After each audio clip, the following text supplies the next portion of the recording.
François Noguet, Areva a annoncé des réductions de postes prévues au sein du groupe. Est-ce que vous pouvez nous en dire un petit peu plus? Oui, alors donc Areva est aujourd'hui confronté à une crise grave, à une situation financière extrêmement difficile, à laquelle nous devons réagir en urgence. Et donc un certain nombre de dispositions sont prises par le groupe, ont déjà été prises au cours des 2 ou 3 derniers mois. Et nous avons ce matin rencontré les organisations syndicales pour aborder avec elles un point évidemment très important, qui est le volet social du plan de compétitivité. Ce plan de compétitivité, il avait été annoncé le 4 mars dernier par Philippe Varin et Philippe Knorreux. Évidemment, le volet emploi est un élément central de ce plan de compétitivité, de ce volet social. Et donc, nous avons ouvert cette discussion ce matin en indiquant que aucun sujet ne serait tabou, que nous devons regarder l'ensemble des questions, l'emploi bien sûr, les différents dispositifs qui peuvent être mis en place relatifs à la réduction progressive des effectifs, puisque nous avons annoncé une réduction des frais de personnel de 15%, mais c'est 15% en France sur les 3 années qui viennent, 18% au niveau mondial. Nous avons également indiqué que dans les frais de personnel, il n'y a pas que l'emploi, il y a également les rémunérations, il y a également le temps de travail. Et l'objectif des négociations que nous allons engager, c'est de discuter de l'équilibre de ces différents leviers. Et ma responsabilité, mon engagement, c'est que ces évolutions, ces réductions de coûts se fassent par le dialogue social, se fassent par la discussion, par la négociation.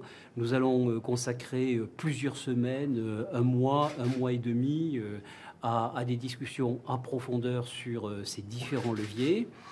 Et j'espère que nous arriverons avec les organisations syndicales à définir le cadre de référence qui s'appliquera au personnel pour les 3 années qui viennent. Notre objectif, très important, est de retrouver l'équilibre économique de l'entreprise à l'horizon début 2018. Est-ce qu'il y aura des licenciements ?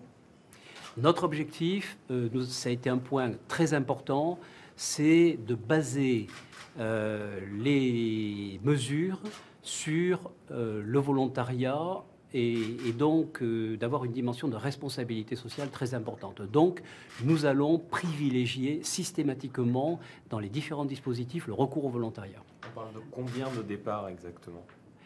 L'indication que nous avons donnée, c'est 3 000 à 4 000 départs sur le périmètre France, encore une fois, et sur les 3 ans qui viennent.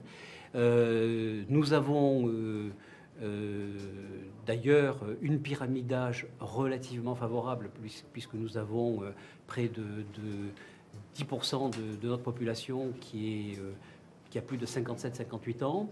Nous avons par ailleurs de l'attrition naturelle, donc je suis confiant dans la possibilité de conduire ce resserrement de l'entreprise, cette adaptation de l'entreprise, avec également une attention très particulière qui a été beaucoup discutée ce matin sur le maintien de nos compétences, sur l'attention portée à nos métiers critiques, à nos métiers en tension. Le groupe a un know-how, un savoir-faire qui est reconnu internationalement. Comme vous le savez, il a un carnet de commandes qui est extrêmement important, de plus de 46 milliards d'euros.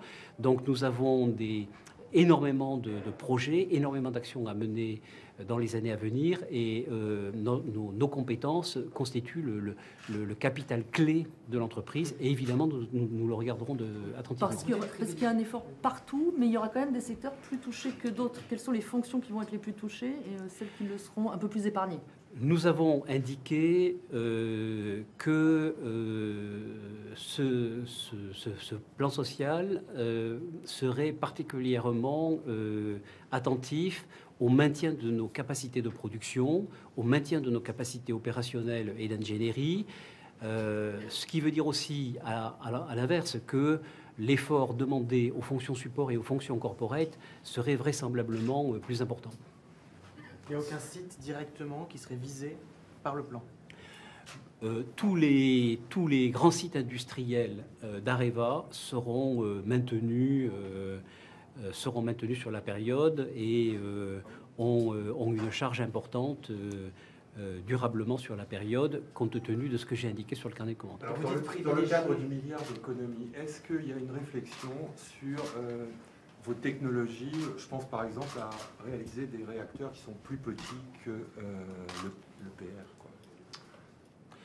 Alors ça, c'est une question qui sort un peu du champ à proprement parler de ce que j'ai indiqué. Mais clairement, notre objectif et notre ambition, c'est de maintenir toutes les compétences qui vont nous être nécessaires pour continuer à développer la gamme de nos produits, pas simplement dans les réacteurs, mais également nos produits et nos innovations dans le domaine du service, dans le domaine de la fabrication du combustible, dans le domaine des fabrications. Donc ces compétences, du retraitement, donc ces compétences, nous en avons absolument besoin pour l'avenir.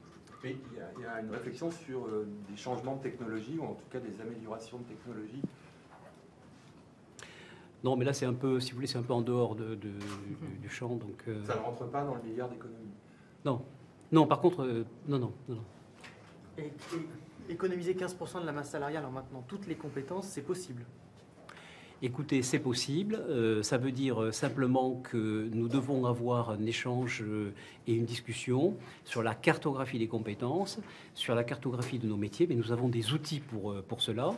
Et nous, sur la base d'une analyse partagée, paritaire avec les organisations syndicales, nous définirons et l'entreprise prendra ses responsabilités pour dire quelles sont les compétences critiques qui seront exclues des dispositifs, notamment de départ volontaire ou de cessation anticipée d'activité. Tout à l'heure, vous avez dit privilégier les départs volontaires, ça veut dire que les licenciements ne sont pas à exclure.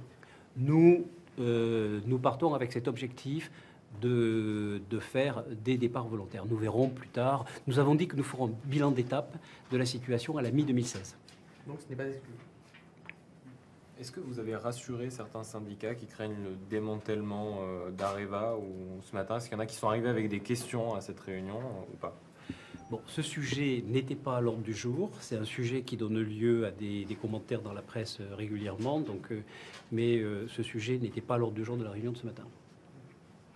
Vous vous êtes fixé quoi comme échéance? Vous avez parlé de négociations avec les syndicats pendant 2 mois. Quand est-ce que vous arrêtez plan de départ volontaire s'il y a, l'envergure exacte et les compétences concernées? Donc l'objectif qui a été indiqué, c'est de conduire ces négociations dans le mois ou le mois et demi qui vient, et donc d'avoir une vision claire de ce que j'appelle la boîte à outils ou l'ensemble des dispositions que nous mettrions en œuvre ou les repères que nous allons donner au personnel d'ici le début de l'été.